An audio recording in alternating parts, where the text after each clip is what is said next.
Hey, it's Anthony Iannarino, thesalesblog.com, right here, youtube.com/Iannarino, author of The Only Sales Guide You'll Ever Need, and now The Lost Art of Closing. And it's been too long since we've spoken, and it's my fault because I've been ill, and then I've been better, then I've been ill again, and then I launched the book, and then I had to record the audio of the book, and then I went on the road, and then I came back off the road, then I went back out on the road, and then I took a kid on college tours. And family first, of course, that happens. But here I am, I'm back, and we're in business. I took some notes because I want to cover a number of things, and I don't want to get lost in my thinking here. I just want to sort of stick on the page here.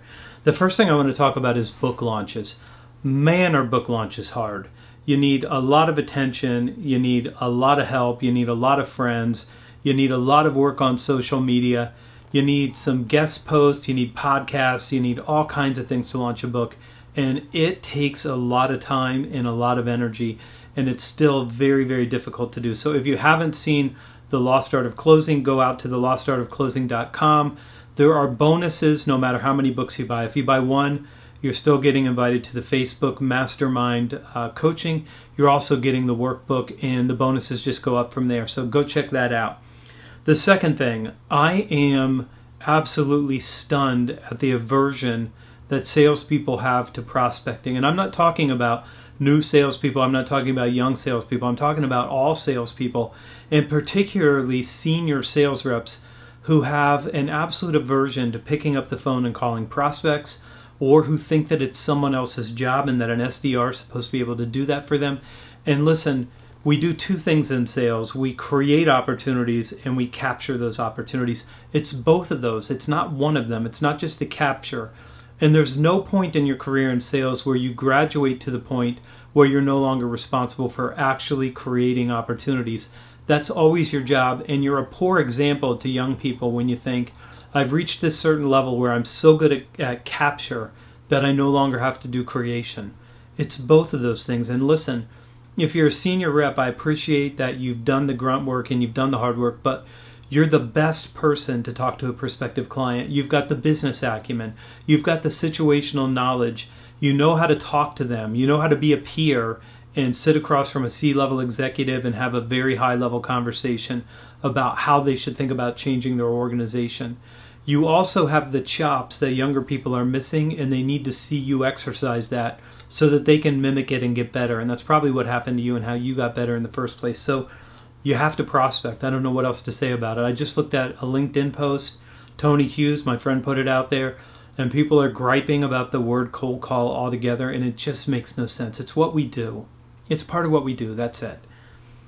Allowing clients to underinvest. Here's another thing that's got my attention. You can see it coming through the blog a couple times in the last few months. Underinvesting in the results they need does nothing to help your client. And they're always going to ask you for a discount. They're always going to tell you your competitor has a lower price. They're always going to ask you to sharpen your pencil. That's their job. Their job is to protect the investment they're making, so they're going to ask you that. It doesn't mean anything. You still have to be able to push back and say, I don't want to pull money out of your solution because it's going to end up destroying the results that we're trying to get you. You have to be able to tell them that. And look, they can't have better, faster, and cheaper. They can have better and they can have faster, but they can't have those two things if they want cheaper. If they're getting cheaper, they're just getting cheaper. But there's no reason to change for cheaper, because cheaper only means I have less money to invest in your outcome, and that means you're going to end up getting worse results. And this is something that we have to be able to teach. If you want to be a peer, if you want to be a trusted advisor, push back on this and say, listen, I want to ask you to put more money into this solution so I can get you even greater results, rather than taking money out. It doesn't make sense if you're trying to get a better result. If you're trying to get a better result, that requires a bigger investment. And the last thing here, people moving over one spot to do someone else's job. I've now written about this a couple times, and the way I'm thinking of this, the account executive who's responsible for creating opportunities steps into the role of account manager to help retain the client. And then the account manager takes one step to the left, and now they're customer service. They're reprinting invoices, they're chasing down shipments, they're doing all this work that isn't really about helping the client maximize the value of the solution and creating new opportunities. And then the customer service people are helping operations and covering up for the mistakes and challenges that operations has. And what has to happen is everybody needs to take a full step back to the right and execute the job that they're supposed to do. Because when they don't do that, the salesperson isn't selling, the account manager is not developing that relationship, the customer service people aren't really serving the client, and the operations problems that are the root cause for some of this, some of the time, never get solved. They never get resolved because everybody is covering somebody else's work. So those are the things that have my attention right now. It's going to come through the blog. Oh, and one other point. I didn't put this point on the iPad for you, but I pitched the publisher 4 more books.